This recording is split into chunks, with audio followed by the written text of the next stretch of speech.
Bonjour à tous. Terminons aujourd'hui le récit de cette rencontre entre Jésus et cet homme possédé par de multiples démons et qui habitait de l'autre côté du lac de Tibériade dans le pays des Géraséniens. Nous avons vu que Jésus, après l'avoir guéri, va repartir dans la région de Capharnaüm parce que les gens de l'endroit ne veulent pas le voir. Il a précipité leur porc dans l'eau, ils sont tous morts, ils ont peur de lui. Bref, ils veulent qu'il parte et Jésus accepte de partir.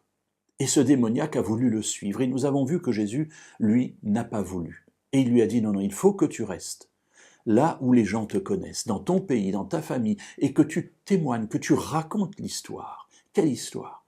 Ce que tu étais et ce que tu es devenu, mais aussi le sentiment qui y est attaché, c'est-à-dire cette miséricorde, cet amour de Dieu pour toi, qui t'a délivré de la possession de ces démons et qui t'a rendu tous tes esprits. Alors, que se passe-t-il? Que va-t-il faire cet homme?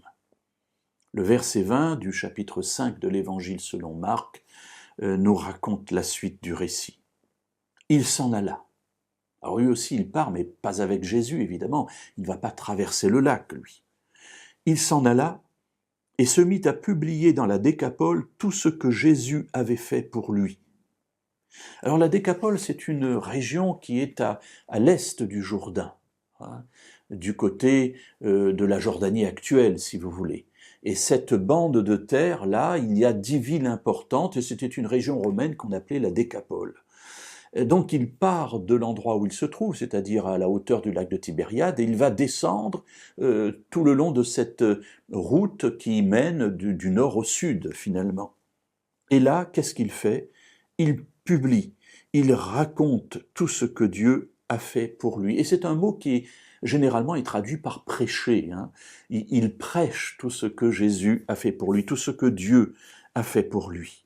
Le résultat de cela, la fin du verset 20 nous dit « Et tous étaient dans l'admiration ». Imaginez, racontez que vous avez été possédé par des démons, que vous étiez quasiment meurtrier, les gens avaient peur de venir vers vous, sinon ils avaient peur d'être tués par vous, tellement vous étiez violent et possédé, et puis maintenant vous êtes calme, vous pouvez parler de Dieu, vous êtes souriant, vous êtes rempli de votre sens. Oui, mes amis, cela avait touché. Et le résultat, effectivement, c'est que tous sont dans l'admiration de l'œuvre de Dieu. Voilà le résultat du témoignage. Le témoignage n'est pas là pour attirer l'attention sur nous, mais pour raconter les grandeurs de Dieu et la bonté, l'amour qu'il nous a témoigné en nous délivrant de la présence du mal dans nos vies.